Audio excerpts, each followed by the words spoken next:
एसेम्ब्लियाव बिराद गिदिर घटना जानायखौ नुदों नोंथांमोना नुदों बुफाय बुसि खालामनानै एसेम्ब्लिखौ नस्थ' खालामनाय बेबायदि समस्या हाग्रामा महिलारी सारनि गभर्नमेन्टनि समाव जादों तारमाने आमी प्रथमत ল্যান্ড মাটির পজিশনটো লম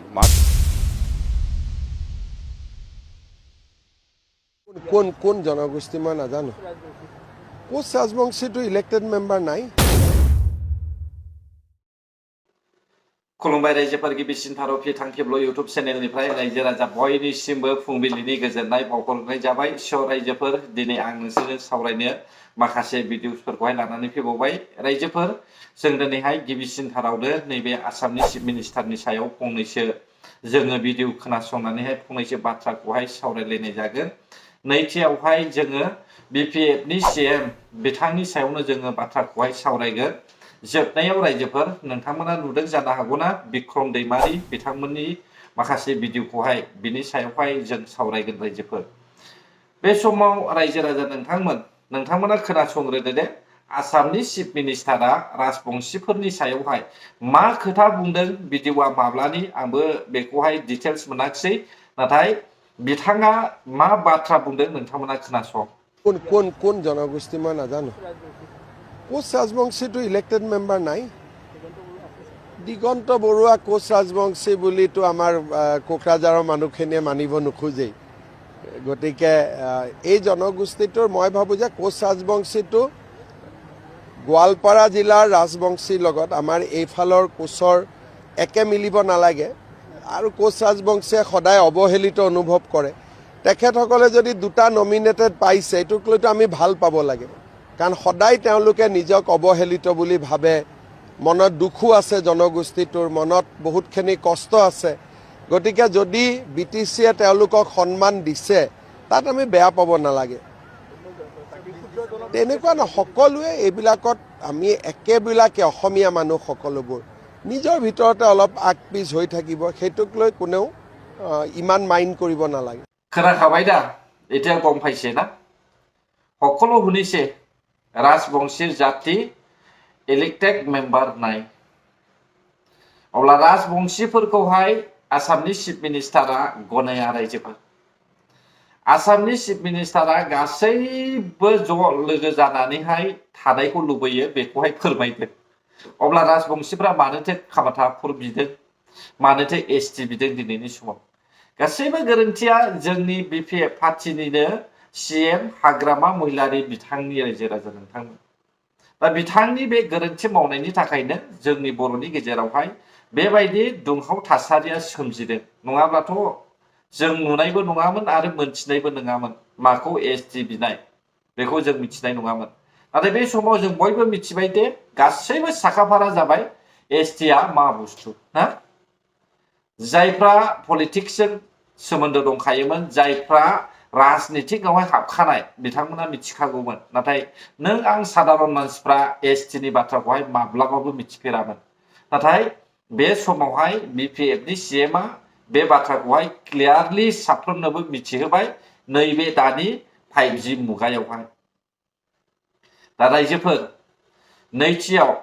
दानिया खोनासंदो बिपिएफनि सीएमआ मा बुंदों মাটিৰ পাট্টা দিয়া ক্ষেত্ৰত যেনেবা কোকৰাঝাৰ সাৰ্কেল বা সিডলি সাৰ্কেল বা বড়বাজাৰ সাৰ্কেল বা গোসাইগাঁও সাৰ্কেলৰ আণ্ডাৰত বা কোকৰাঝাৰ সাৰ্কেলৰ আণ্ডাৰত কিমান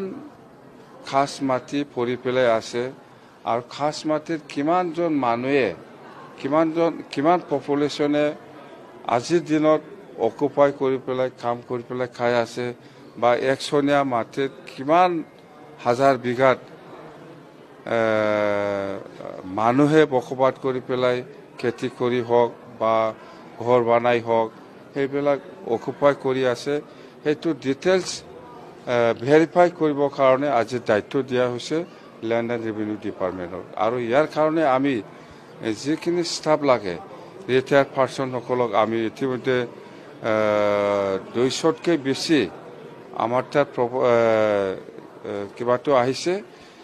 ৰিটায়াৰ্ড পাৰ্চনবিলাক আহিছে সেইটোকে আমি চাৰ্কেল ৱাইজত দায়িত্ব দি পেলাই কাম কৰিবলৈ আৰম্ভ হ'ব তাৰমানে আমি প্ৰথমত লেণ্ড মাটিৰ পজিশ্যনটো ল'ম মাটিৰ পজিশ্যন মানে সেই খাছ মাটি কোকৰাঝাৰ চাৰ্কলত আণ্ডাৰত যেনিবা 100 বিঘা খাছ মাটি আছে এই 100 বিঘা কোকৰাঝাৰ চাৰ্কলত 100 বিঘা খাছ মাটিৰ ভিতৰত কিমান মানুহে বসবাস কৰি আছে 1000 মানুহ মানে 1000 পৰিয়াল না 2000 পৰিয়ালে বসবাস কৰি আছে সেইবিলাক ভেৰিফাই কৰিবৰ কাৰণে আমি আজি দায়িত্ব দিছে এইটো শেষ হোৱাৰ পিছত মাটিৰ পাট্টা দিয়াটো আৰম্ভ হ'ব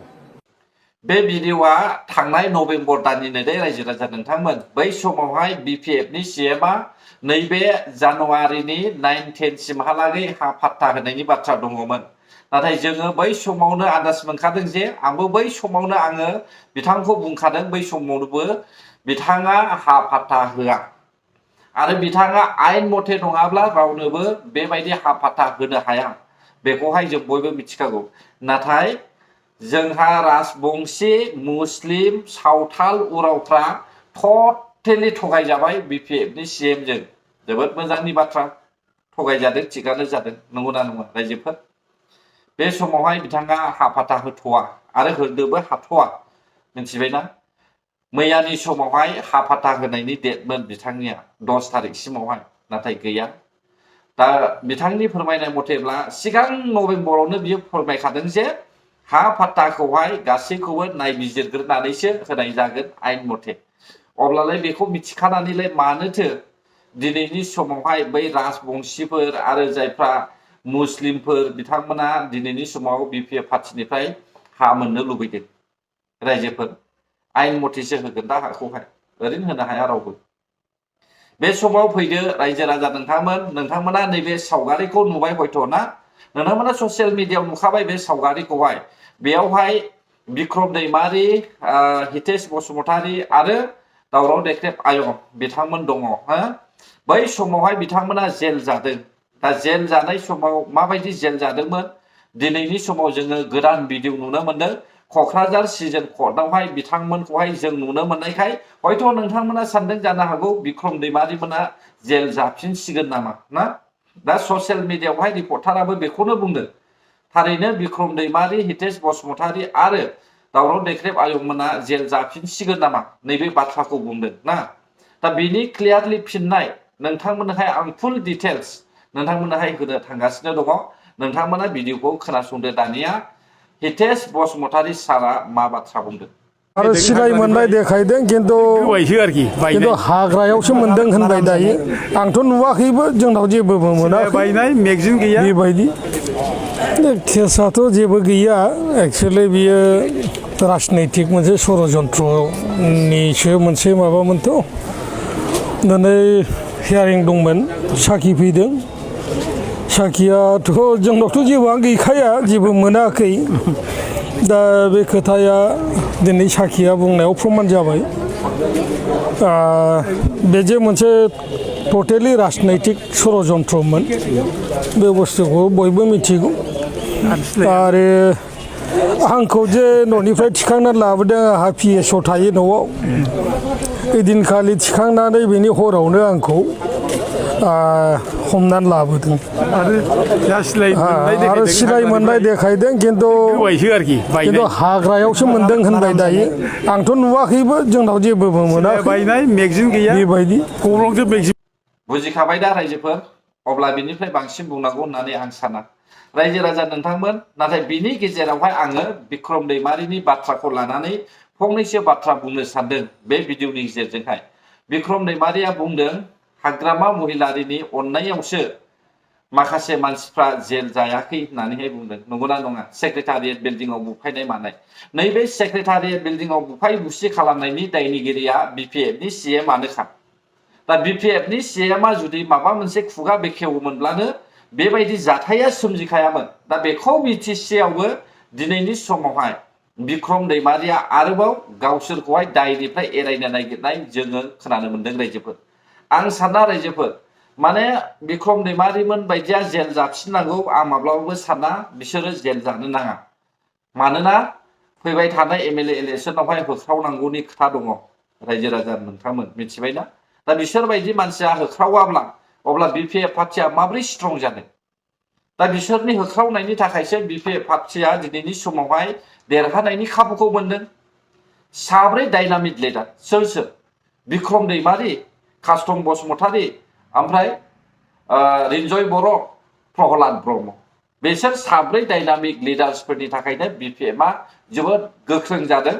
रायजो राजाफोरखौहाय थगाय थसि बिथांमोना खोथा बाथ्रा बुंनायनि थाखाय दा बेखायनो आं सानदों जेलाव जोबनो नाङा आरो जोबजानोबो नाङा आं बेखौ सानदों रायजोफोर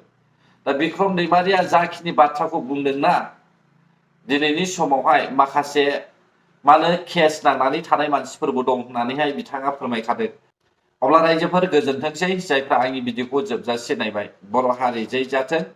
जै बर' हारिनि